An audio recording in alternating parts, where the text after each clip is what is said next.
Buenos días a todos.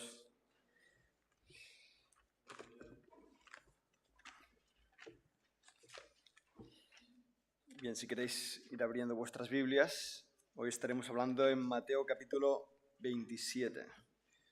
Mateo capítulo 27. Así ya nos vamos preparando todos.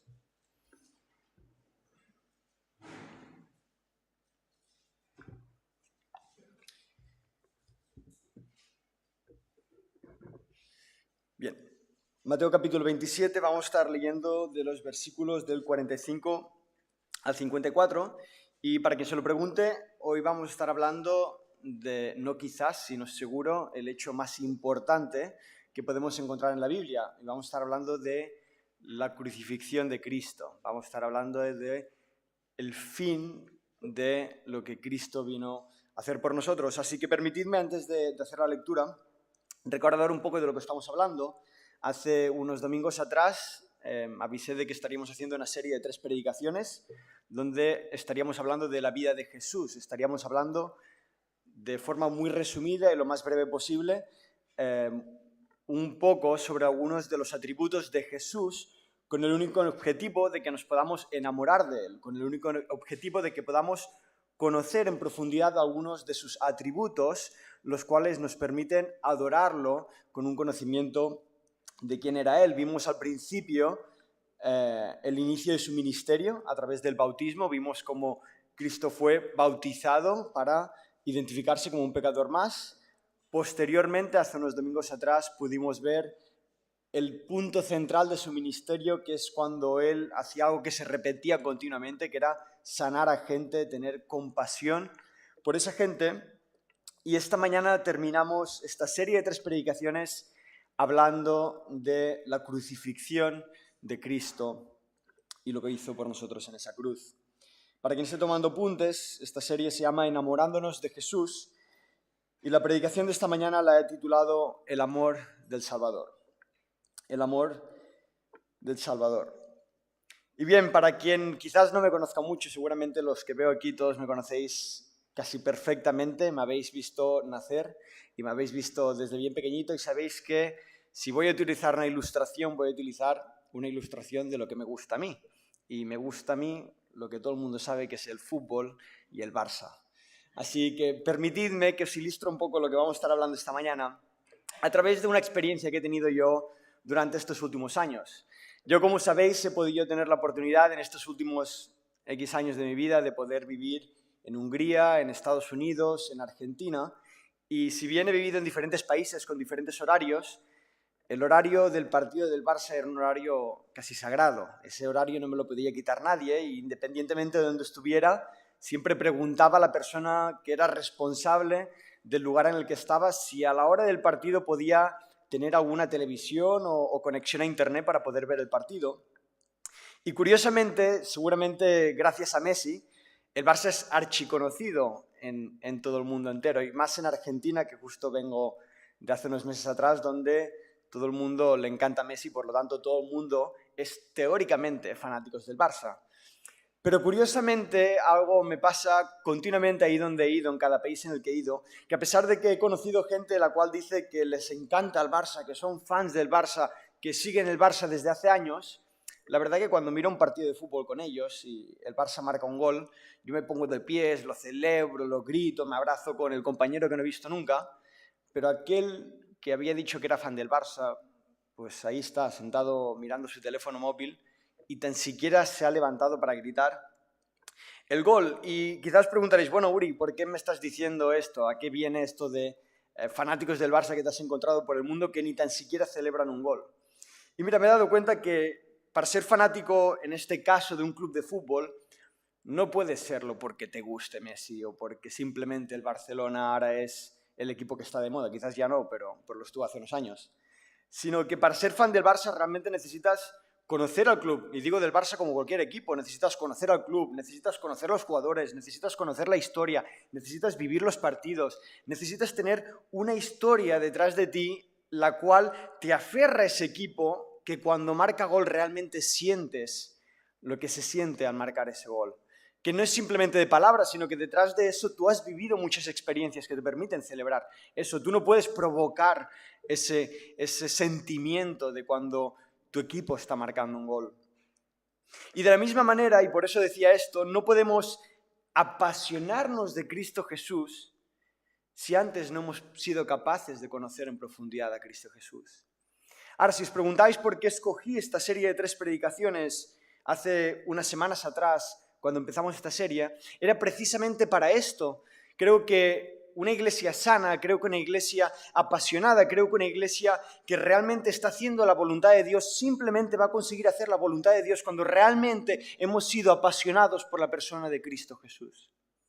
Si yo no soy capaz de apasionarme por esa persona que ha entregado su vida por mí, yo ni mucho menos voy a ser capaz de poder cantar alabanzas a Dios con gratitud a Él.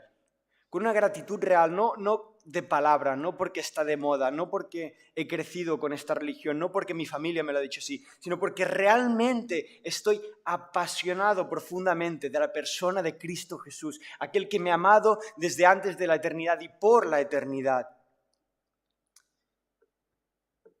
Por esta razón escogí hacer estas 3 predicaciones, con el único objetivo de que nos podamos apasionar de Cristo Jesús.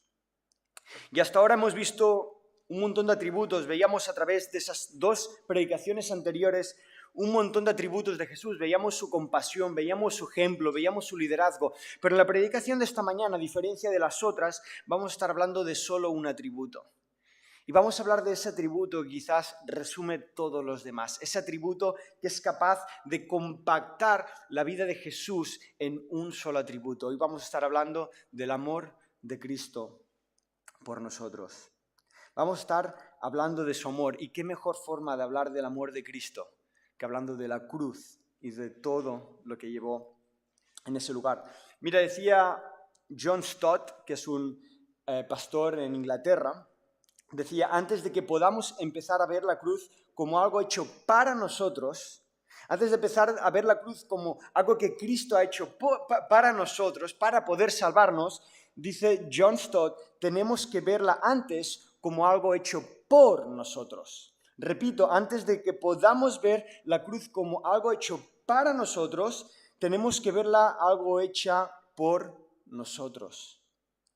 Antes de que yo sea capaz de comprender la magnificencia de ese sacrificio en esa cruz, antes de poder yo entender toda esta locura que está a punto de pasar, yo tengo que comprender que Cristo llegó a esa cruz por mi culpa, por mi pecado. Por eso cuando nosotros predicamos el Evangelio, por eso cuando nosotros hablamos de Cristo, no podemos hablar de Cristo sin antes hablar del pecado, sin antes hablar del arrepentimiento, sin antes hablar de que si tú no comprendes que eres pecador y que estás destituido de la gloria de Dios, ni mucho menos vas a poder entender la cruz. Si la gente, como compartíamos esta mañana, miran esos pesebres que quizás les recuerda a Navidad por poco que queda, no son capaces de comprender que ese niño que nació en ese pesebre nació para salvarnos de nuestros pecados. Nunca vamos a poder comprender la cruz. Nunca vamos a poder comprender la cruz. Entender ese sacrificio de Cristo es imposible sin entender la razón por tal sacrificio. Ese sacrificio fue la decisión de Dios. No fue una consecuencia de nuestro pecado, no fue que, bueno, como nosotros pecamos, Cristo tuvo que enviar un Salvador. No. Fue que Cristo decidió en su amor eterno venir a salvarnos cuando fuimos nosotros mismos que nos perdimos.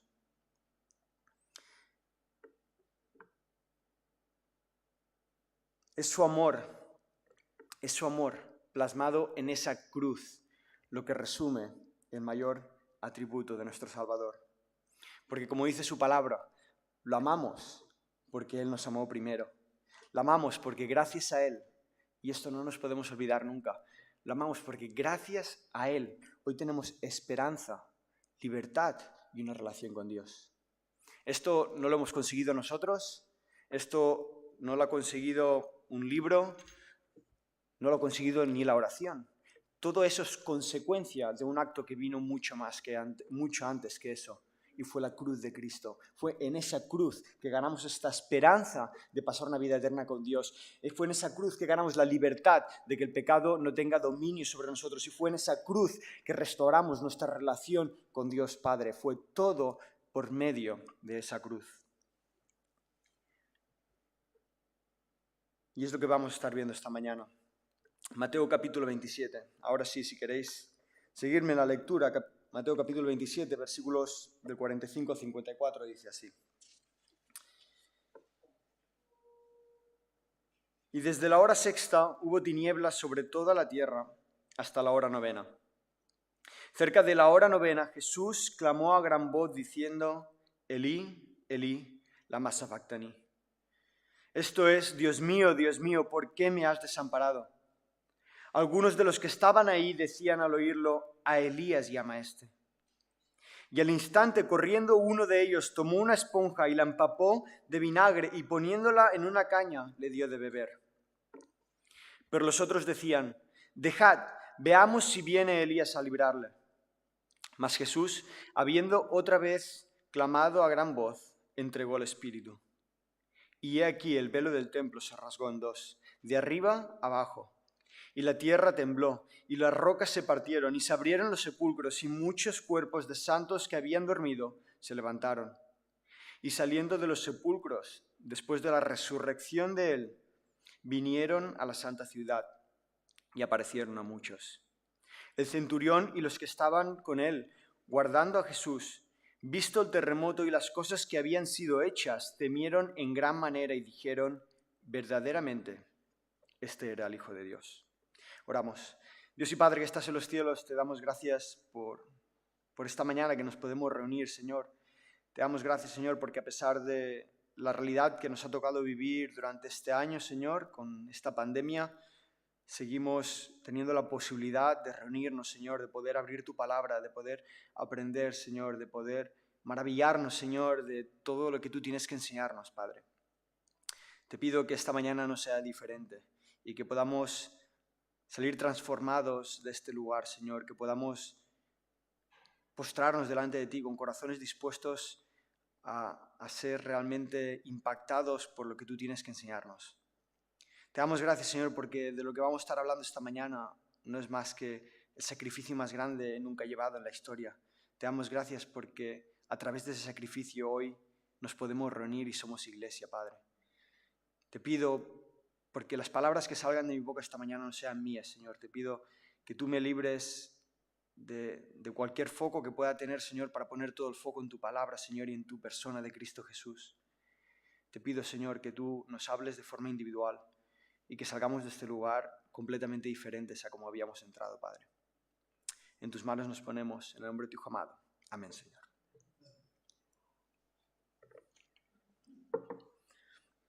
El primer título de esta predicación lo he titulado Un amor que lo carga todo. Un amor que lo cargó todo.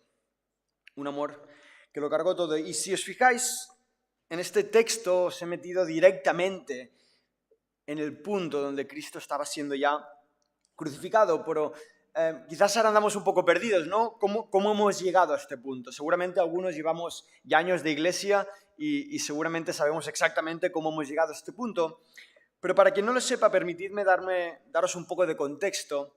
Llegamos a este punto de la cruz cuando Cristo ya está a punto de ser crucificado, ya está siendo crucificado, simplemente está a punto ya de entregar su espíritu. Pero llegamos a este punto de una forma muy curiosa. Él ha sido traicionado por Judas, ha sido condenado en vez de ser liberado cuando Barrabás estaba en ese lugar y en cambio él fue liberado, mas Jesús fue condenado de forma completamente injusta, guardando silencio. Llega Cristo a ese lugar completamente destruido, completamente desgastado por culpa de todo el sufrimiento que tuvo que pasar por culpa de los soldados romanos. Pero hay algo muy interesante cuando estudiaba el contexto de lo que seguramente pasó en ese lugar. Es interesante estudiar las prácticas que hacían los romanos con la gente que iba a ser crucificada. Y uno de los juegos que hacían los soldados romanos con las personas que iban a ser crucificadas, como lo fue Cristo, Es un juego, permitidme no llamarlo interesante, sino un juego bastante cruel. Lo que hacían con esas personas, les vendaban los ojos y lo que hacían es una serie de soldados empezaban a pegarle puñetazos a esa persona que iba a ser crucificada y en el momento que habían terminado se quitaba el vendaje y le preguntaban si sabían qué persona, qué soldado había sido el que no había pegado a esa persona a la cual estaban golpeando. Ahora, Jesús seguramente no lo sabemos, pero si entendemos las prácticas romanas y estudiamos el contexto de esa época, no me sorprendería que tuviera que pasar a través de algunas prácticas como estas, donde él fue golpeado severamente por soldados romanos, haciendo así cumplimiento a la profecía de Isaías capítulo 52, versículo 14, que dice: como se asombraron de ti muchos, de tal manera fue desfigurado de los hombres su parecer. Isaías ya profetizó que el rostro de Jesús iba a ser irreconocible a causa de los golpes, a causa del maltrato de la humanidad plasmada en esos soldados romanos. Ahora, fue en esa situación de debilidad, en esa situación donde era irreconocible su parecer, como nos dice Isaías capítulo 52, que llega a esa cruz, donde él ni tan siquiera puede cargar la cruz. Era normal que la propia persona que llegara a esa cruz tenía que cargar su madero, porque sabemos que Jesús necesitó ayuda porque no tenía ni fuerzas para poder cargar el madero.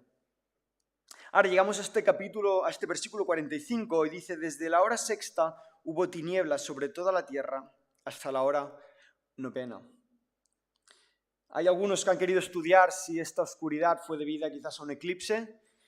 Imposible, fue en época de Pascua y en época de Pascua había luna llena cuando debía ser luna nueva en caso de que fuera eclipse, entonces descartamos esa hipótesis. Algunos decían que era de noche, imposible, hora novena. De la hora sexta a la hora novena eran de las 9 a las 12 de la mañana, por lo tanto descartamos también la hipótesis de que fuera una oscuridad por el mero hecho de que fuera la hora del día. Y todo nos llega a una conclusión, ¿no? De que esa oscuridad no proveía ni nada más ni nada menos que del Dios Padre, el cual oscureció ese día. Ahora es importante entender el contexto porque si bien no sabemos exactamente por qué se oscureció el día, yo creo, a mi parecer, que fue Dios mismo quien oscureció el día para tapar las vergüenzas de Cristo, de poder ser irreconocible en esa cruz. Fue tal la desfiguración del Hijo, fue tal la humillación del Hijo que estaba pasando en ese momento que Dios Padre decidió oscurecer el día para proteger lo que estaba pasando ese día con Cristo Jesús. Y en esa condición en la que está siendo entregado el mismo Hijo de Dios, Cristo hace un grito muy conocido por nosotros. Dice: Elí, Elí, lama sabactani. Dios mío, ¿por qué me has desamparado? Ahora, teológicamente hablando, esto es una locura. Lo que acababa de pasar en este momento, lo que está diciendo Cristo en este momento, es la separación de Dios Hijo al Dios Padre. Mira, Martín Lutero, el padre de la Reforma, el padre del protestantismo, que es lo que nosotros hoy practicamos, él se pasó semanas encerrado estudiando este texto. Él se pasó semanas intentando comprender cómo es posible que Dios Padre se separara de Dios Hijo. ¿Cómo es eso posible? Y la única forma de comprender esto, si podemos acercarnos lo máximo posible a comprender esto, era entendiendo que no es que el Padre estuviera rechazando al Hijo, esto no es lo que estaba sucediendo, sino es que el Santo estaba rechazando el pecado. Lo que estaba sucediendo en ese momento, y por eso Cristo Jesús está diciendo: Dios mío, ¿por qué me has desamparado? Es porque Cristo en ese momento ya estaba cargando el pecado en esa cruz. Es porque Cristo en este momento ya estaba cargando todo el pecado que nosotros habíamos cometido, que estábamos por cometer. Fue en ese momento que Cristo hace un grito diciendo: Señor, ¿por qué me has desamparado? Ahora, este grito no fue una invención momentánea, este grito es el Salmo capítulo 22, versículo 1. Salmo capítulo 2, versículo 21, Dios mío, ¿por qué me has desamparado? Dios, Cristo, estaba haciendo una referencia directa a ese salmo. Ahora, Cristo no lo hacía porque sí, no es porque fue lo primero que le llegó a la cabeza. Cristo escogió precisamente este salmo, porque este salmo no es un salmo de derrota. Este salmo es un salmo de victoria. Dice Salmo capítulo 22, versículo 1, Dios mío, ¿por qué me has desamparado? Pero versículo 5 dice, clamaron a ti y fueron liberados. Confiaron en ti y no fueron avergonzados. Básicamente lo que estaba diciendo Cristo en esa cruz es, Dios mío, ¿por qué me has desamparado? Pero Dios mío, sé que es temporal y me vas a liberar. Dios mío, sé que incluso después de esto va a haber libertad, no solo para mí, sino para todo el que está por venir. Cristo estaba haciendo un grito de victoria en esa cruz. Jesús sabía que el desamparo por el cual él estaba gritando era completamente temporal.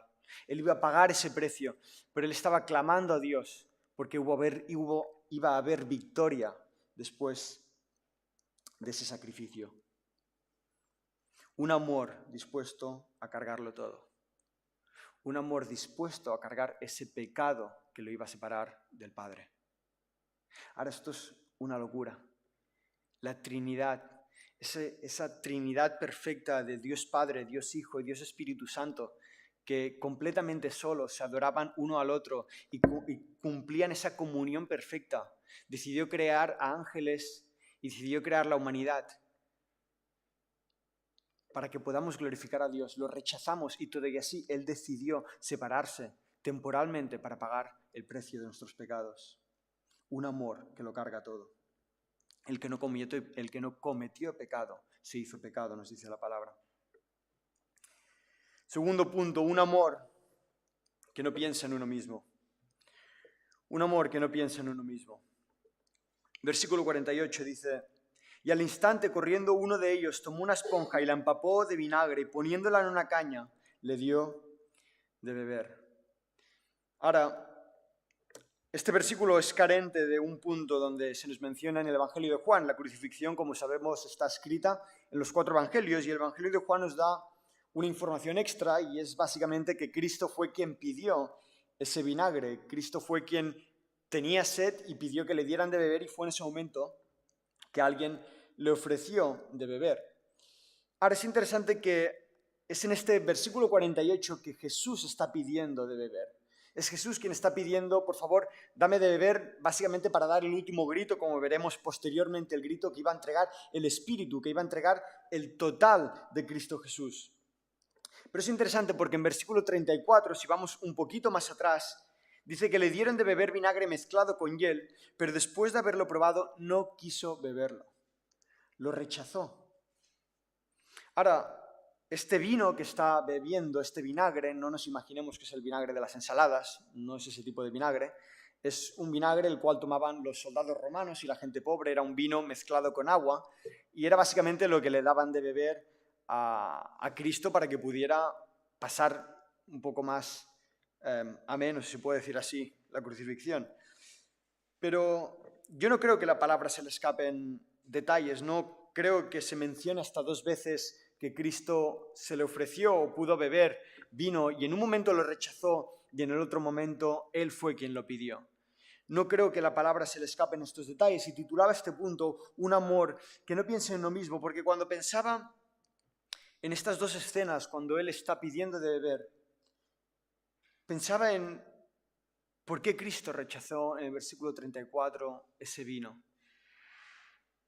Y yo no sé qué pasaba por la mente de Cristo en ese momento. La verdad que no, es imposible poder pensar lo que estaba pensando en ese momento Cristo Jesús. Pero si alguna vez has hecho un acto de amor verdadero, si alguna vez has hecho un acto donde lo has entregado absolutamente todo, yo creo que te habrá pasado algo muy curioso y es que cuando haces ese acto se te olvida incluso de tus propias necesidades. A veces estás tan pendiente de algo, estás tan pendiente de amar a una persona que está sufriendo, que no pienses ni en tu propia necesidad. Leía una historia hace años atrás que pasó en no sé qué lugar, de una mujer la cual su hija quedó debajo de un coche y tuvo que moverlo y fue ella misma quien con fuerza y evidentemente con la ayuda de la adrenalina pudo mover lo suficiente ese coche un poquito para poder apartar el cuerpo y así que su hija no muriera.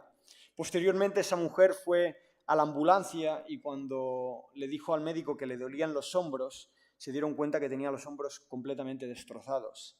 Y fue porque cargó el peso, evidentemente no el completo peso de ese coche, pero cargó suficientemente peso como para poder moverlo y salvar a su hija. Ahora, eso no hubiera podido pasar si el amor de esa madre no se hubiera apoderado de su corazón tal como para no pensar ni tan siquiera en el dolor que estaba pasando en ese momento. Y de la misma manera yo pienso que en ese versículo 34 Cristo Jesús está rechazando el vino porque en ese momento no está pensando ni en sus propias necesidades. En ese momento Él está pensando en ti y en mí. En ese momento Cristo Jesús está pensando en que la obra que estaba a punto de completarse iba a permitir que se restaurara la relación entre ti y Cristo, entre ti y Dios. ¿Qué clase de amor es este? Que incluso en la cruz, incluso en pleno sufrimiento, piensa más en ti que en sí mismo. ¿Qué clase de amor es este? Un amor que no piensa en uno mismo. Ahora, Cristo no bebió para saciarse y disfrutar de un poco de vino. Cristo bebió porque estaba a punto de dar el último grito. Cristo bebió seguramente para empapar sus labios antes de hacer el grito, el cual era una proclamación del Evangelio. Y nos lleva al tercer punto de este mensaje, un amor que lo entrega todo. Un amor que lo entrega todo. Versículo 50. Mas Jesús, habiendo otra vez clamado a gran voz, entregó el Espíritu. Por eso se mojó los labios, para clamar a gran voz. Ahora, si leemos este texto, quizás nos falta una pequeña información que nos daba Juan, y era qué clamor hizo Jesús. Aquí nos dice Mateo que Cristo clamó, pero ¿qué dijo Jesús? Y en Juan queda registrado ese grito, en Juan capítulo 19, versículo 30, que dice que cuando Jesús tomó el vinagre, ese vino mezclado con agua, dijo, consumado es. Y habiendo inclinado la cabeza, entregó el Espíritu.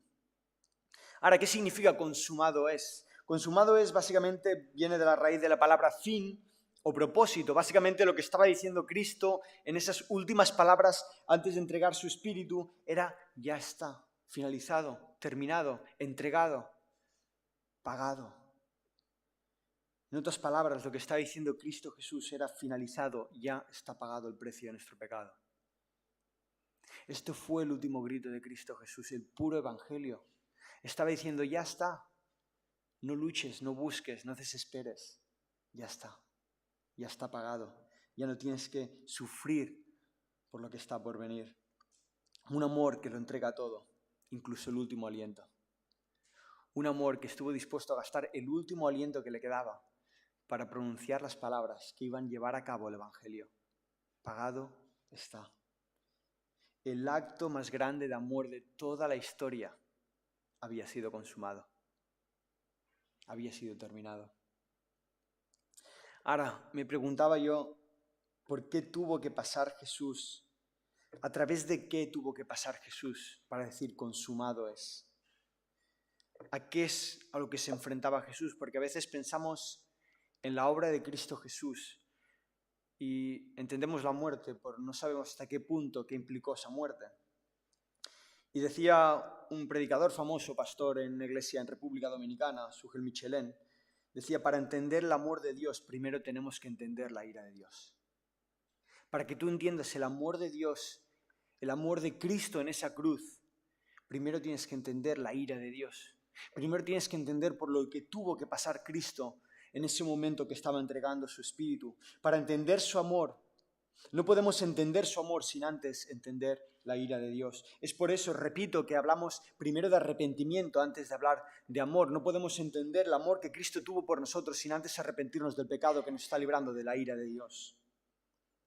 Y la ira de Dios, a diferencia de la nuestra, no es como una ira la cual nos vuelve locos irracionalmente, la cual nos hace arrepentirnos posteriormente porque realmente nos hemos equivocado. No es la ira que tenemos cuando nos enfadamos con alguien que nos ha tratado mal. Esta no es la ira de Dios. La ira de Dios es una ira justa. Es una ira como consecuencia del pecado. Dios, por encima de todo, es un Dios amoroso, pero también es un Dios justo. Y nos dice la palabra de Dios que la paga del pecado es muerte. Y la muerte es esa ira de Dios. Es esa ira de Dios frente al pecado. Y es que a veces hemos intentado comprender a un Dios solo desde la perspectiva amorosa y pretendemos a veces incluso vender a un Dios simplemente amoroso. Y si bien es cierto, no es mentira que tenemos un Dios amoroso y es seguramente su mayor atributo, si se le puede llamar así, entendiendo que todos sus atributos están por igual, no podemos entender el amor de Dios sin entender también que Dios es un Dios airoso, que Dios es un Dios el cual tiene ira, el cual rechaza el pecado, el cual no puede dar la bienvenida a alguien pecador como yo en un lugar santo como es el cielo. Entender su ira es temer a Dios. Y si yo no comprendo su ira, si yo no soy capaz de comprender la consecuencia de mi pecado, yo no puedo temer a Dios. Y si yo no temo a Dios, no soy capaz de ser libre de mi pecado porque no soy capaz de comprender mi pecado. El verdadero cristiano no es aquel que no peca. El verdadero cristiano no es aquel que no peca, sino es aquel que cuando peca se arrepiente constantemente porque sabe que está apartado de la gloria de Dios a través de ese pecado. El verdadero cristiano no calcula cuándo va a pecar. No dice, bueno, en esta fiesta, en este lugar, en este momento voy a cometer un pequeño pecado, porque no pasa nada, porque es un día especial. El verdadero cristiano evita a toda costa el pecado porque sabe que esto conlleva la ira de Dios. Entender la ira de Dios nos hace temer a Dios.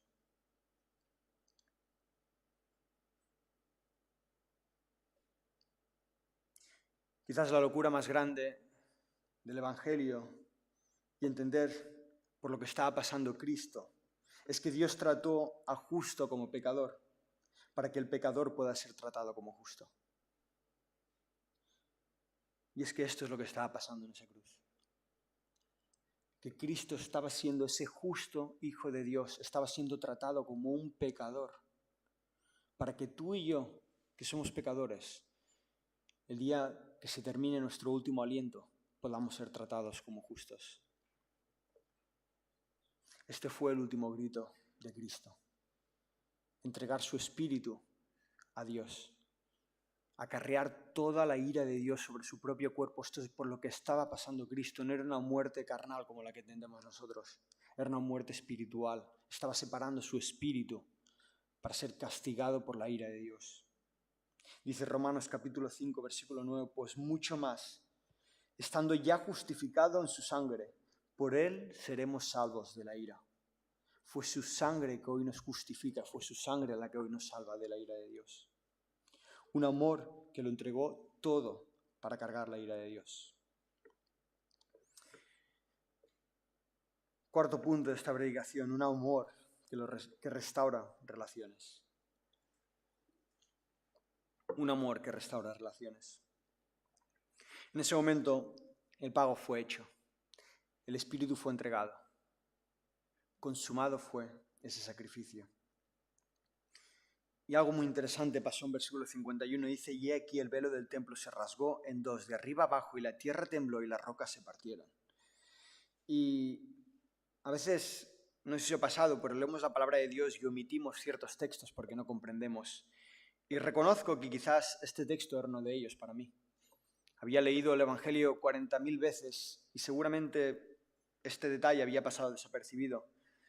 Pero creo que cuando entendemos los detalles de la palabra es cuando más nos maravillamos de lo que Cristo hizo.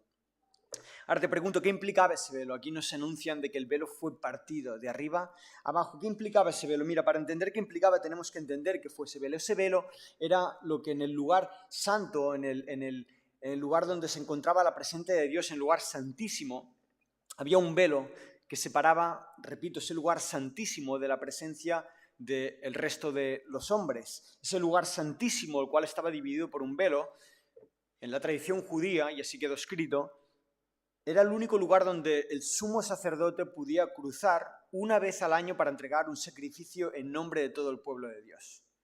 Ese era el lugar donde se entendía, se comprendía que se encontraba la mismísima presencia de Dios. Entonces, una vez al año, el sumo sacerdote era el encargado de únicamente él cruzar ese velo, entregar un sacrificio en nombre de todos, estar en la presencia de Dios. Es más, el sumo sacerdote entraba casi con la cabeza agachada porque se decía que la presencia de Dios era demasiado. Y esa era la única fuente de comunicación que podían llegar a tener con Dios a través de un sumo sacerdote una vez al año en el lugar santísimo y detrás de un velo. Entonces, cuando Cristo Jesús está muriendo en esa cruz, entregando su espíritu, y el velo se está rasgando de arriba abajo, está viendo una manifestación sobrenatural de lo que está haciendo Dios. Es el Dios mismo quien, rasgando ese velo de arriba abajo, y no de abajo arriba como lo hubiera hecho un hombre, sino de arriba abajo, donde solo Dios podía hacer lo posible, está abriendo el lugar santísimo a que cualquier persona pudiera acceder a la presencia de Dios. En pocas palabras, lo que estaba diciendo, lo que queda registrado en este texto es que fue Dios mismo quien manifestó que a través de ese pago único hecho por Cristo Jesús, el lugar de la presencia de Dios había sido completamente abierto y libre para cada uno de nosotros. Dice Hebreos capítulo 10, versículo 19 al 20, una referencia directa a este texto. Así que, hermanos, teniendo libertad para entrar en el lugar santísimo por la sangre de Jesucristo, por el camino nuevo y vino que Él nos abrió a través del velo, esto es, de su carne. Hebreos nos está haciendo una referencia directa a este texto y diciendo, fue ese sacrificio el que abrió ese velo del lugar santísimo para que tú hoy tengas una directa comunión con Dios. Ahora, ¿te das cuenta de lo que implica ese sacrificio? ¿Te estás dando cuenta de lo que implicó ese sacrificio? Fue ese sacrificio la razón de todo lo que hoy tenemos. Absolutamente todo. Hoy somos iglesia por Cristo, hoy oramos a Dios por Cristo, hoy Dios nos habla a través de la palabra por Cristo, hoy tenemos esperanza de vida eterna por Cristo, hoy tenemos a favor de Dios, a favor nuestro por Cristo. Hoy todo lo que recibimos es por y a través de Cristo. Hoy estamos aquí por Cristo. Hoy tú levantas una oración a Dios sabiendo y teniendo la convicción de que Él te está escuchando por Cristo. Hoy tú te vas a dormir tranquilo sabiendo que si hoy es tu última noche te vas a ir al cielo con Dios por Cristo. Todo es por y a través de Cristo. Hoy amamos a Cristo porque Cristo nos amó primero. Y por compararlo de una manera, es como si llevaras años encerrado en una prisión donde no puedes ver absolutamente nadie, ni tan siquiera al que amas, y de repente eres completamente libre para ver a esa familia, a esos seres queridos. Es esa clase de libertad la que nos da Dios, esa restauración de nuestra relación con Dios. Hay una historia muy interesante que plasma muy bien esa libertad que encontramos en Cristo Jesús, y la decía el teólogo Karl Barth, que lo ilustra de esta manera, con la historia de algunos soldados japoneses que fueron encontrados muchos años después de la victoria de los aliados sobre Japón en la Segunda Guerra Mundial. Sabemos que Japón perdió esa guerra mundial y algunos soldados japoneses se tuvieron que esconder y no sabían qué realidad, no sabían que había terminado la Segunda Guerra Mundial. Ahora, lo difícil que resulta aceptar las buenas nuevas de salvación se plasmó en algunos soldados japoneses de esa época. Separados de su régimen durante la invasión de las fuerzas aliadas, se escondieron en la jungla, pensando que todavía estaban en guerra. Abrían fuego contra cualquiera que se acercara a su escondite. Por varios años habían vivido temiendo a sus enemigos y sufriendo de la soledad por la separación de sus familiares. Atentos solo a sus necesidades primordiales, desconocían los acontecimientos mundiales. Cuando finalmente fueron encontrados y se les dijo que la guerra había terminado, rehusaron de creerlo. Sospechaban que había una trampa en la que se les decía para lograr su redención. Ellos no saldrían de su escondite para ir a prisión. La noticia que podría haber aliviado sus tensiones, la nueva de que no necesitaban temer y de que podían regresar a sus hogares para reunirse con sus familias bajo una completa amnistía, era demasiado buena para ser verdad, casi imposible de creer. Los soldados no habían hecho nada para ganar el perdón. No habían elevado ninguna petición formal. Sin embargo, varios años antes, el conflicto había terminado ya. En cierto sentido, aunque lo desconocían, estaban en condiciones de ser aceptados. Todo lo que tenían que hacer era salir de la jungla, aceptar el ofrecimiento de amnistía y retornar a sus hogares con sus familias. Y de la misma manera que estos soldados pasaron años escondidos en una jungla sin creer, que le estaban diciendo que ya está, que había terminado, que eran libres, que podían regresar con sus familias, que nadie ni los iba a matar ni los iba a meter en prisión. De la misma manera el Evangelio fue presentado a nosotros de la misma manera. Siendo prisioneros del pecado, Cristo nos liberó sin hacer absolutamente nada. Amnistía, regresa con tu familia, regresa con tu padre, regresa con Dios. ¿Qué clase de libertad es esta que Dios nos regaló gratuitamente en esa cruz? Gratuitamente. Ahora te pregunto yo a ti esta mañana, ¿qué estamos haciendo con la libertad que Dios ganó en esa cruz contra el pecado? ¿Qué estoy haciendo yo con esta libertad? El precio fue demasiado alto como para que Cristo sea solo algo más en mi vida. El precio que Cristo pagó en esa cruz fue demasiado alto para que Cristo sea simplemente una cosa más añadida a mi día a día. Cristo lo es absolutamente todo para nosotros. Sin Cristo hoy no tenemos nada y por Cristo lo tenemos todo. Y termino con el último punto. Un amor que no deja indiferente.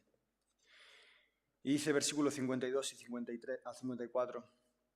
Y se abrieron los sepulcros, y muchos cuerpos de santos que habían dormido se levantaron. Y saliendo de los sepulcros, después de la resurrección de él, vinieron a la santa ciudad y aparecieron a muchos. El centurión y los que estaban con él guardando a Jesús, visto el terremoto y las cosas que habían sido hechas, temieron en gran manera y dijeron, verdaderamente, este es el Hijo de Dios. Ahora se había terminado ese sacrificio.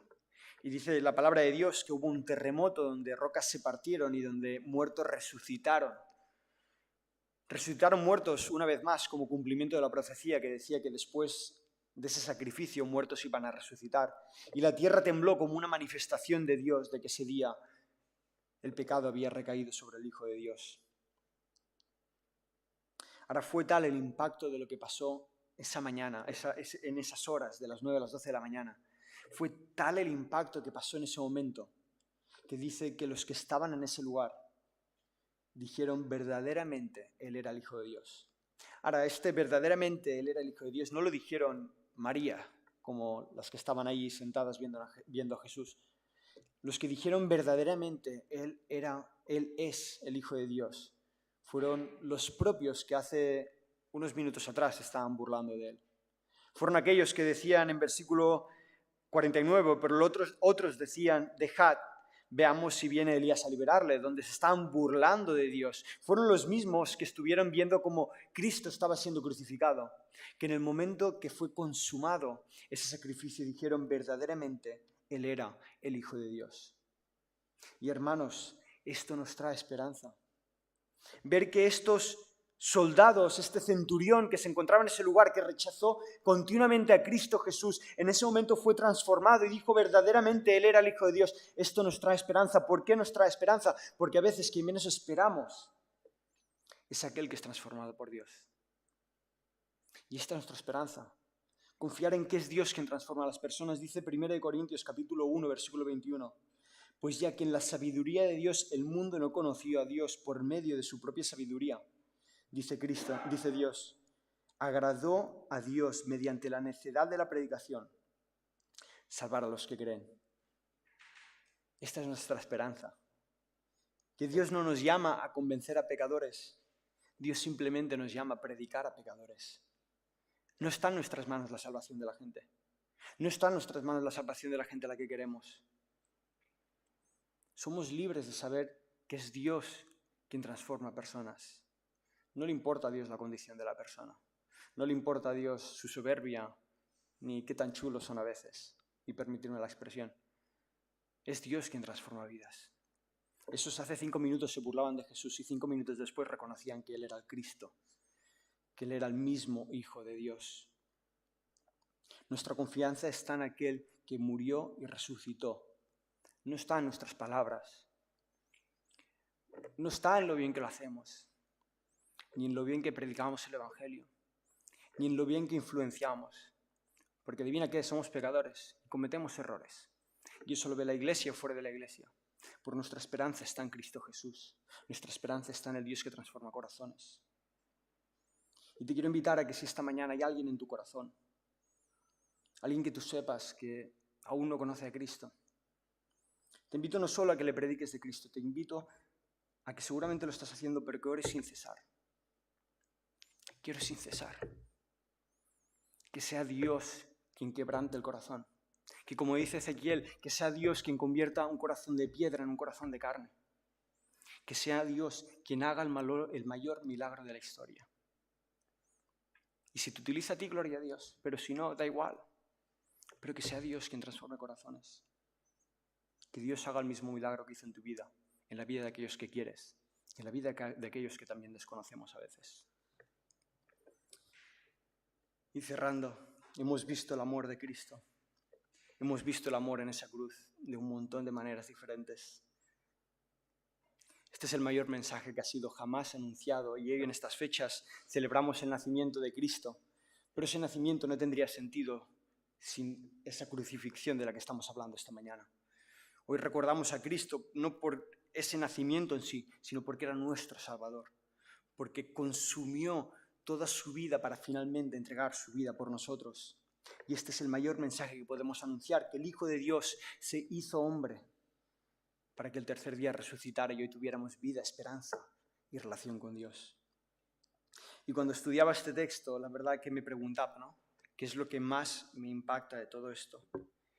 ¿Qué es lo que mayor concluye todo lo que acabamos de leer esta mañana? Acabamos de leer ese sacrificio que hoy nos hace libres.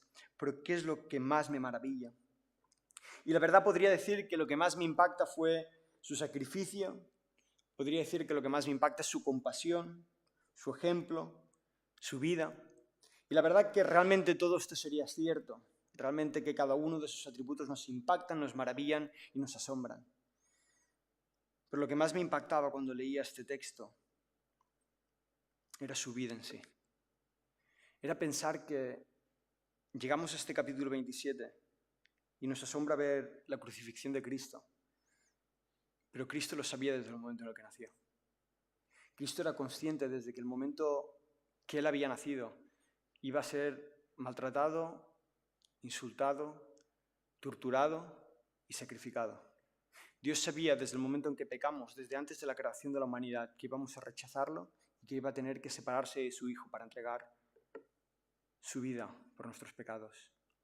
Y me impacta saber que incluso sabiendo absolutamente todo eso, Él nunca tiró la toalla. Él nunca se arrepintió. Él nunca se tiró atrás. Él nunca se avergonzó. Él cumplió cada una de las misiones que Dios le puso para su vida. Él lo cumplió absolutamente todo. Eso es maravilloso, hermanos. Qué mal hacemos a veces nosotros las cosas. Cuando nos ponen un objetivo, qué mal lo hacemos, pero qué bien lo hizo Cristo. Que en ningún momento se tiró para atrás. Que llegó hasta el final y consumió, consumado es, su vida para nosotros. ¿Y ahora qué haremos con este mensaje, hermanos? ¿Y ahora qué? Tenemos el mayor mensaje del mundo. No nos los callemos. Dejadme terminar con este desafío.